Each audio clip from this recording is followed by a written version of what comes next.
ఉన్నాయి. నేను 3వ తరగతి చదువుతున్నాను. ఈరోజు నేను రామాయణం కథ చెప్పబోతున్నాను. అనగనగా ఒక ఊరు ఉండేది. ఆ ఊరు పేరు అయోధ్య. అయోధ్యకి రాజు దశరథ మహారాజు. దశరథ మహారాజుకి పిల్లలు లేరు. ఆయనకి 3 భార్యలు ఉన్నారు. వాళ్ళ పేరు కౌసల్య, సుమిత్ర, కైకేయి. ఒకరోజు వశిష్ఠుడు అనే ముని వచ్చి పుత్ర కామేష్ట యాగం అనే పూజ చేయమన్నాడు. అప్పుడు రాజు పూజ మొదలు పెట్టాడు. చేస్తుండగా మంటలో నుంచి అగ్నిదేవుడు వచ్చాడు.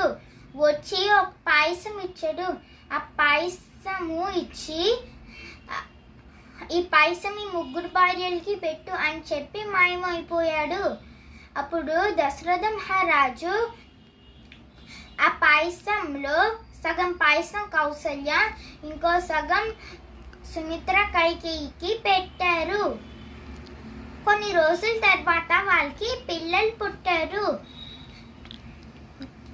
కౌసల్యకి రాముడు, కైకేయికి భరతుడు, సుమిత్రకి లక్ష్మణుడు, శత్రుఘ్నుడు. రాజు ఎంతో సంతోషించాడు. ఊరంతా పండగలా జరుపుకున్నారు. 7 years తర్వాత వాళ్ళని గురుకుల పాఠశాలలో చేర్పించారు. ఒకరోజు విశ్వామిత్రుడు అనే ముని వచ్చాడు. ఆ ముని చెప్పాడు, మీరు రాముని నా వెంట పంపిస్తారా?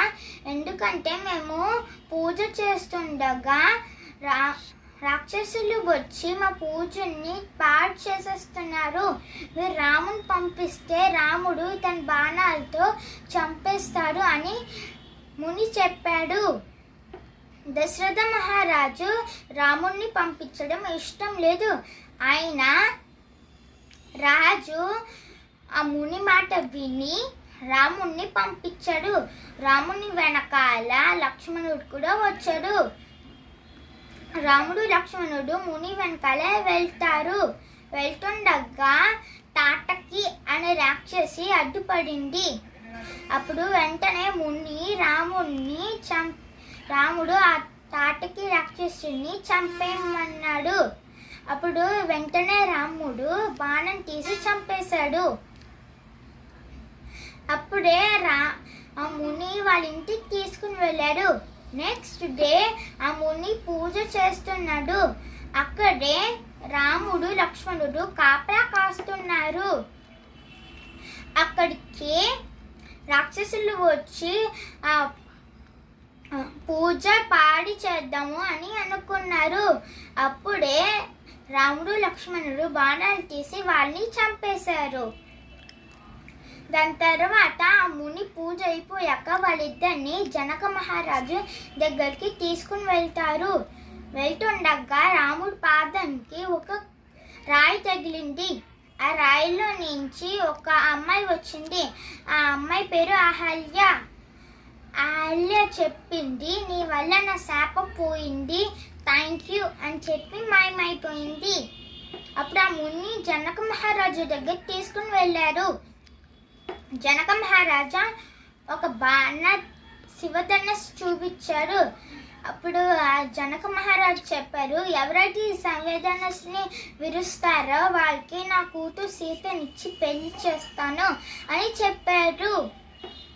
ఎంతోమంది కష్టపడ్డారు. చివరికి రాముడు ఆ బాణం ఎత్తి విరిచాడు. అప్పుడు జనక మహారాజు తన కూతురు సీతనిచ్చి పెళ్లి చేశారు. తర్వాత అప్పుడే పరశురాముడు వచ్చాడు. వచ్చి ఒక శివధనుస్సుని చూపించాడు. నువ్వు ఈ బాణం అయితే ఎత్తుతావా, నువ్వు విష్ణువు అని అనుకుంటాను అని ఆ పరశురాముడు చెప్పాడు. అప్పుడు రాముడు ఆ బాణం ఎత్తాడు. అప్పుడు ఆ ముని కాలికి దండం పెట్టి వెళ్ళిపోయాడు. ఆ రోజే రాముడు, భరతుడు, లక్ష్మణుడు, శత్రుఘ్నుడు 4 పెళ్ళిళ్ళు అయిపోయాయి. దాని తర్వాత కైకేయి దగ్గర మందర అనే పని మనిషి పని చేస్తుంది. ఒకరోజు ఆ మందర వచ్చి కైకేయిని ఒకటి చెప్పింది. ఎందుకు రాముడికి రాజ్యం ఇవ్వాలి, మీ కొడుక్కి భరతుడికి ఇవ్వకూడదా రాజ్యం అని మాయమాటలు చెప్పి కైకేయిని మార్చేసింది. అప్పుడు కైకేయి దశరథ మహారాజు దగ్గరికి వెళ్ళింది. అప్పుడు చెప్పింది, మీరు నాకు 2 వరాలు ఇస్తారన్నారు కదా, ఇప్పుడు కోరుకుంటున్నాను అని చెప్పింది. ఏంటి అని అడిగారు. ఫస్ట్ది, రాముడికి బదులు నా కొడుకు భరతుడికి రాజ్యం ఇవ్వాలి. ఇంకోటి, రాముడు 14 years అడవికి పంపించేయాలి అని చెప్పింది. దశరథ మహారాజు ఎంతో బాధపడ్డారు. ఈ విషయం రాముడు చెప్పాలని దశరథ మహారాజు రాముడు పిలిచారు. రాముడు వచ్చి దశరథ మహారాజు తను కోరుకున్న 2 వరాలు చెప్పింది. అప్పుడు రాముడు వెంటనే అడవులకి బయలుదేరారు. రాముడు వెనకాల సీత లక్ష్మణుడు కూడా వచ్చారు. అప్పుడు వాళ్ళు అక్కడ అడవిలో పంచవటి అనే ఒక ప్లేస్లో ఉంటున్నారు. దశరథ మహారాజు నా కొడుకు రాముడు అడవికి వెళ్ళిపోయాడు అని బెంగతో బాధపడి చనిపోయాడు. ఈ విషయం భరతుడికి తెలిసి భరతుడు కైకేయి దగ్గరికి వెళ్ళి కైకేయిని మందరాన్ని బాగా తిట్టేసాడు. అప్పుడు భరతుడు రాముడు సీత ఉన్న ప్లేస్కి వెళ్ళి ప్లీజ్ నువ్వు వచ్చి అని బతిమాడాడు. నేను రాను అని చెప్పాడు. అప్పుడు చెప్పాడు భరతుడు, సరే నువ్వు వచ్చే వరకు ఈ రాజ్యం నేనే చూసుకుంటాను, నువ్వు వచ్చాక ఈ రాజ్యం నువ్వే చూసుకోవాలి అని చెప్పి రాముడు వేసుకున్న చెప్పులు తన తల మీద పెట్టుకుని వెళ్ళిపోయాడు. అప్పుడు అక్కడ కొన్ని రోజుల తర్వాత అక్కడికి శూర్పణ అనే ఒక రాక్షసి రాముడి దగ్గరికి వచ్చింది. వచ్చి నువ్వు నేను పెళ్లి చేసుకుంటావా అని అడిగింది. లేదు నాకు పెళ్ళి అయిపోయింది, లక్ష్మణుడిని అడుగు అని చెప్పాడు. అప్పుడు ఆ శూర్పణఖ లక్ష్మణుడి దగ్గరికి వెళ్ళి నన్ను పెళ్లి చేసుకుంటావా అని అడిగింది. అప్పుడు లక్ష్మణుడు కోపంతో కత్తి తీసుకుని ముక్కు చెవులు కోసేశాడు. అప్పుడు శూర్పణఖ ఏడుస్తూ వాళ్ళ అన్నయ్య దగ్గరికి వెళ్ళింది. వాళ్ళ అన్నయ్య పేరు రావణాసురుడు. అప్పుడు శూర్పణఖ అక్కడ జరిగిందంతా చెప్పింది, సీత గురించి కూడా చెప్పింది. అప్పుడు రావణాసుడికి కోపం వచ్చి మారీచుడు అనే ఒక రాక్షసుని పిలిచి బంగారు లేడీగా మారి వాళ్ళున్న ప్లేస్కి పంపించాడు. సీత ఆ బంగారు లేడీని చూసి రాముడు అడిగాడు, నాకు ఆ బంగారు లేడీ కావాలని. అప్పుడు రాముడు లక్ష్మణుడిని కాపలా పెట్టి ఆ బంగారు లేడీని పట్టుకోవడానికి వెళ్ళాడు. కొంచెం సేపు తర్వాత సీత లక్ష్మణ అని అరుపులు వినిపించాయి. అప్పుడు సీతకి భయం వేసి లక్ష్మణుడిని అడిగింది, నువ్వు వెళ్ళి చూడు రాముడికి ఏదో అయ్యింది అని చెప్పింది. సరే అని తనున్న ప్లేస్లో ఒక గీత గీసి నువ్వు ఈ గీత దాటి బయటికి రాకు అని చెప్పి లక్ష్మణుడు వెళ్ళాడు రాముడికి ఏదో అయ్యిందని. అప్పుడే రావణాసురుడు బెగ్గర వేషంలో సీతింటికి దగ్గరికి వచ్చి అడిగాడు, సీత నాకు బాగా ఆకలిస్తుంది, ఏమైనా ఉంటే పెట్టావా అని బెగ్గర అడిగారు. అప్పుడే లోపలికి వెళ్ళి సీత ఫ్రూట్స్ తీసుకొని బయటికి వచ్చి ఆ గీత దాటింది. అప్పుడే ఆ బెగ్గర్ కాస్త రావణాసురుడిగా మారిపోయాడు. అప్పుడే సీత దాన్ని చూసి కళ్ళు తిరిగి పడిపోయింది. రావణాసుడు సీతను తీసుకుని తన లంకలోకి వెళ్ళి ఒక చెట్టు కింద బంధించి ఉంచాడు.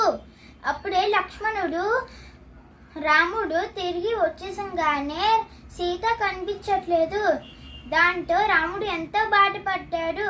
అప్పుడే అక్కడికి జటాయువు అనే పక్షి వచ్చి జరిగిందంతా చెప్పింది. రాముడు హనుమంతుణ్ణి పిలిచాడు. రాముడు హనుమంతుడికి చెప్పాడు, లంకలో సీత ఎక్కడుండో ఎతికి ఈ అంగుళీకం ఇవ్వు అని రాముడు ఒక అంగుళీకం ఇచ్చాడు. అప్పుడు హనుమంతుడు ఎగురుకుంటూ లంకలోకి వెళ్ళాడు. వెళ్ళి సీతను ఎత్తికాడు. ఎతికితే ఒక చెట్టు కింద బంధించి ఉంచారు. అప్పుడు హనుమంతుడు అక్కడికి వెళ్ళి రాముడిచ్చే అంగుళీకం ఇచ్చాడు. అప్పుడు హనుమంతుడు చెప్పాడు, రా అమ్మ, నువ్వు నాతో వస్తే నేను తీసుకుని వెళ్ళిపోతాను అని చెప్పాడు. అప్పుడు సీత చెప్పింది, నేను రాను, రాముడు వచ్చి రావణాసురుడిని చంపి నన్ను తీసుకుని వెళ్ళాలి అని చెప్పి ఒక ఉంగరం ఇచ్చింది. అప్పుడు హనుమంతుడు ఆ ఉంగరం తీసుకుని ఎగురుకుంటూ మళ్ళీ అక్కడికి వెళ్ళి సీత ఇచ్చే ఉంగరం ఇచ్చాడు. రాముడు, లక్ష్మణుడు, హనుమంతుడు తన సైన్యం నది మీద రాళ్ళు వేశారు. రాళ్ళు వేసి దాని మీద నడుచుకుంటూ లంకకు వెళ్ళారు. అక్కడ పెద్ద యుద్ధం జరిగింది. ఆ యుద్ధంలో రాముడు రావణాసురుని చంపేశాడు. తన తమ్ముడు కుంభకర్ణుడిని కూడా చంపేసి సీతను తీసుకుని పుష్పక విమానంలో అయోధ్యకి వచ్చేశారు. తర్వాత రాముడికి పట్టాభిషేకం జరిగింది. తర్వాత రాముడు సీత చేత అగ్ని ప్రవేశం చేయించాడు. సీతకి ఏమీ అవ్వలేదు. దాని తర్వాత రాముడు, సీత, అయోధ్య ప్రజలు ఎంతో సంతోషంగా ఉన్నారు. ధన్యవాదములు.